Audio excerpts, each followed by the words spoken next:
সকাল সকাল এসে মিটিং ফিটিং করার কি দরকার ছিল? আব্বা, আপনি বাকি জীবনটা আমার আর সিদ্দিকির বাড়ি কাটাবেন, আপনি কোনো টেনশন করেন না তো। হ আব্বা, আমরা দুই ভাই থাকতেই তুমি কোনো চিন্তা করবা না। আনোয়ার কাকা, একটা খারাপ খবর আছে। ওই যে ঝিনাইদহ শহরে স্বর্ণকার পট্টিতে যেই 4টা দোকান নিয়ে মামলা চলছিল, সেই মামলাতে তো আমরা হেরে গিয়েছি। কি? তাহলে তো আমরা একটা দোকানও পাচ্ছি না। আদালতের রায় যেহেতু হয়ে গিয়েছে, বিরোধী পক্ষের ছেলেরাই তো দোকানগুলো পাবে, আমাদের তো পাওয়ার কথা না।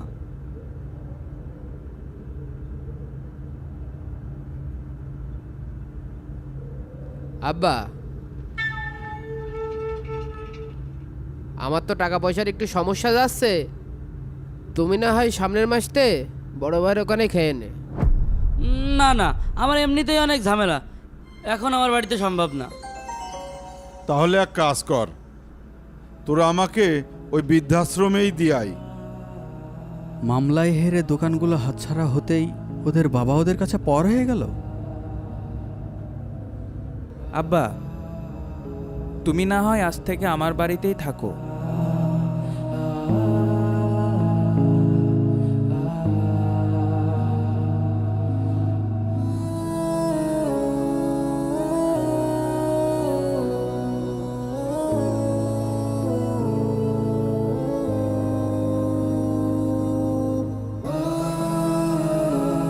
হায় রে সন্তান, অর্থের জন্য বাবাকে পর করে দিলি।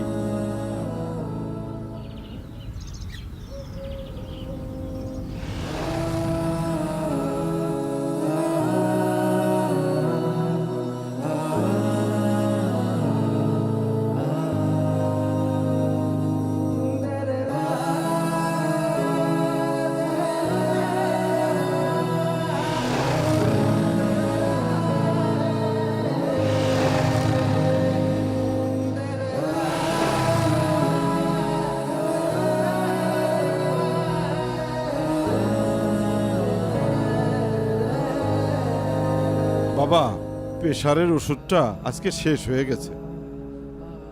আব্বা, আপনি প্রতিটা দিন এক একটা নতুন ওষুধ নিয়ে আসেন। এত ওষুধ আমি কোথা থেকে আনবো? ডায়াবেটিসের ইন্স্যুরেন্সটাও শেষ, আজকে সকালে নিতে পারিনি বাবা। আমি কি ডাক্তার নাকি ফার্মেসি চালাই? আমার নিজের সংসারটাই ঠিক মতো চালাতে পারছি না। একটু অ্যালার্জির ওষুধও দরকার ছিল, রাত্রে ঘুম হয় না ঠিক মতো। আব্বা, তুমি যদি প্রতিদিন এমন করো আমি পারবো কি করে?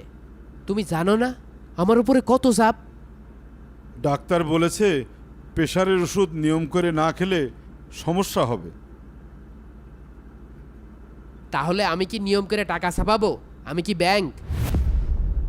ডায়াবেটিস তো আর থামায় রাখা যায় না বাবা, ইন্স্যুরেন্সটাও নিয়ম করে নেওয়া লাগে। তোমার চিকিৎসা আমার পক্ষে চালানো সম্ভব না, কথা পরিষ্কার। খুব কষ্টে আছি বাবা, একটু দেখ না, এই 3টে ওষুধ যদি দিতে পারিস। পারবো না, আমারও তো জীবন আছে, আমারও তো ফ্যামিলি আছে, আমার কাঁধেও অনেকগুলো দায়িত্ব আছে। আমি আপনার এত খরচ খরচা চালাতে পারবো না নে। যান।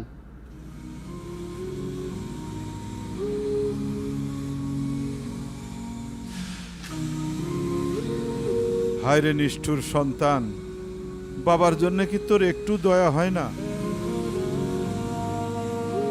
চায়না থেকে এবার শিপমেন্টটা আসলেই আপনাকে 10টা গাড়ি পাঠিয়ে দেওয়া হবে, আপনি টেনশন করেন না।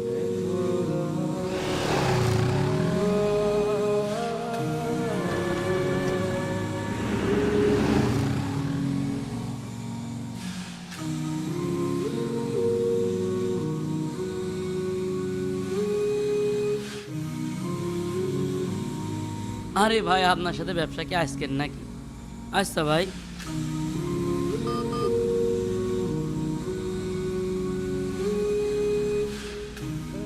কাদের, আমি তো ছোট ভাইয়ের বাড়িতে থাকি, ও গরিব মানুষ, ও যা পারে তাই করে। প্রতিদিন পাতলা ডাল আর আলু ভর্তা খেয়ে আর শরীর চলছে না। একটা কিছু কর বাবা।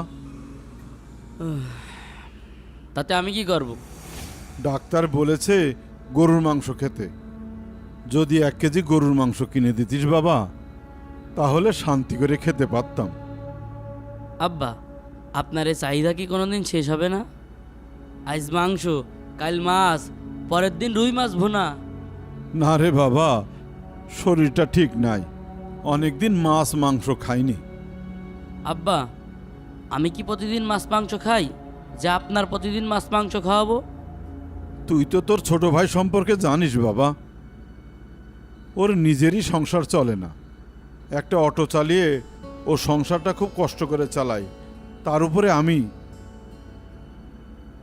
তুই যদি একটু হেল্প করতিস বাবা, তাহলে জানে শান্তি পেতাম।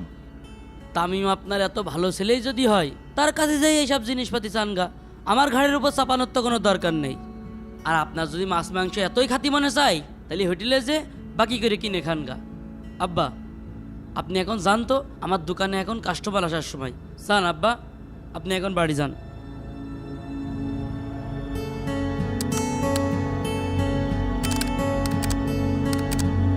এই ওই গাড়িটা তাড়াতাড়ি লাগা।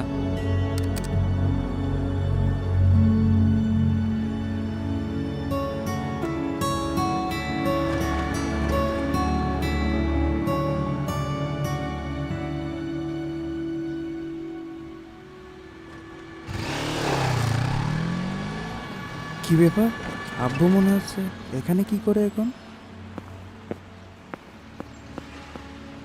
আব্বা, তুমি এই রোদের মধ্যে এখানে কেন? তোমার কি কিছু হয়েছে? না রে বাবা, আমি তোর ভাইয়ের সাথে একটু কথা বলতে আসছিলাম। চলো চলো, এই রোদের মধ্যে এখানে দাঁড়ানো যাবে না। আস্তে আস্তে দেখে শুনে পার হও।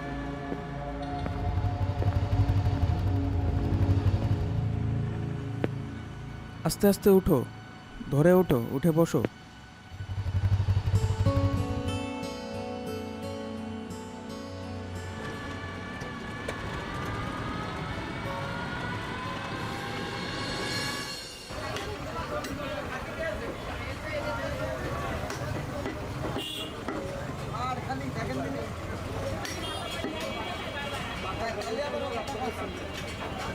ভাই, গরুর মাংসের কেজি কত?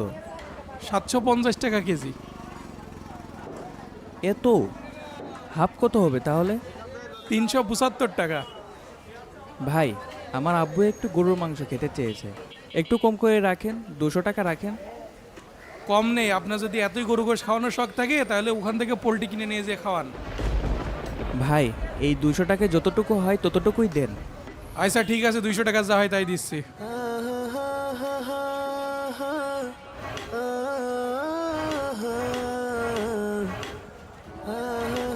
এনে ওজন দে, ওনাকে দে।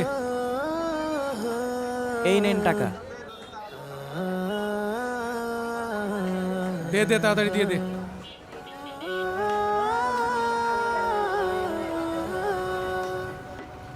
কোনতে যা এতটুকু গোশ সবাই কি খেতে পারবে?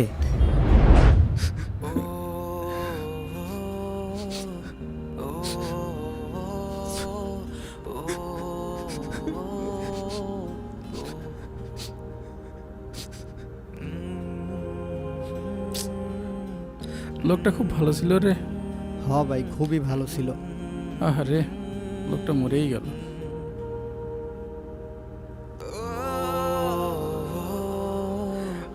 ভাই, আব্বা তো আর নেই, উকিল সাহেব। গিয়েছে।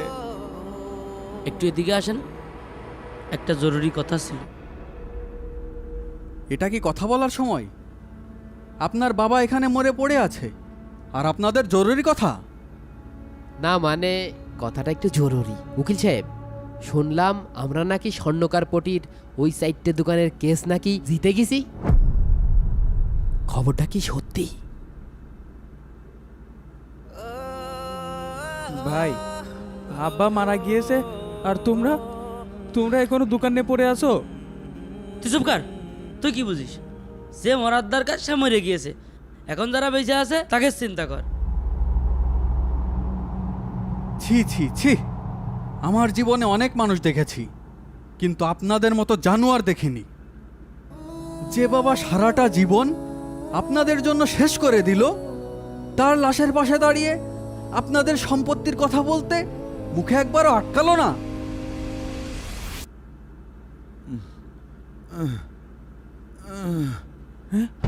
আব্বা মানে আব্বা একটু পানি দে, একটু পানি পানি দে। দাঁড়াও দাঁড়াও, পানি নিয়ে আসছি।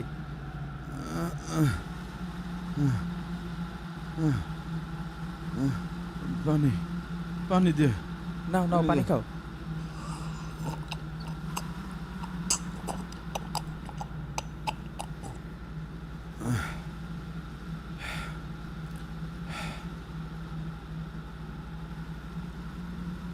তাহলে তোদের দোকানের খবরটাই আসল, তাই না রে?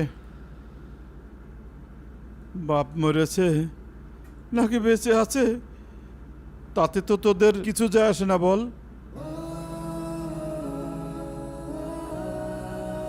আমি আমি মরিনি রে বাবা। আমি শুধু দেখতে চেয়েছিলাম, আমি শুধু দেখতে চেয়েছিলাম আমার কোন ছেলে আমার আসল ছেলে, আর কোন ছেলে আমার সম্পত্তি। আমার শরীরটা কাল রাত থেকে অবশ হয়ে গিয়েছে বাবা। মুখে কোনো কথা আসছিল না। সবাই ভেবেছিল আমি মরে গেছি। ভালোই হয়েছে, না মরলে তো তোদের এই আসল চেহারাটা আমি দেখতে পেতাম না, আমি দেখতে পেতাম না। তোরা যখন আমার ওষুধের টাকা দিতে পারিসনি, আমার এক টুকরো মাংস খাওয়ার শখ তোরা পূরণ করতে পারিসনি, কিন্তু আজ আমার লাশের সামনে দাঁড়িয়ে তোরা প্রমাণ করে দিলি তোরা আমার ছেলে না, তোরা আমার লোভের চাষ। যে বাবা তার সমস্ত জীবন তোদের পিছে বিলিয়ে দিয়েছে, সেই বাবার মৃত্যুর চেয়ে তোদের এই দোকানের মালিকানা বড় হলো। উকিল সাহেব, আপনি সাক্ষী থাকলেন। আমার যা কিছু আছে, স্থাবর অস্থাবর সবকিছু আমার ছোট ছেলেটা দিয়ে গেলাম। এই দুই লোভী অমানুষদের জন্য আমার কোনো কিছু নেই, কোনো কিছু নেই। আজ থেকে এরা আমার জন্য মারা গেছে।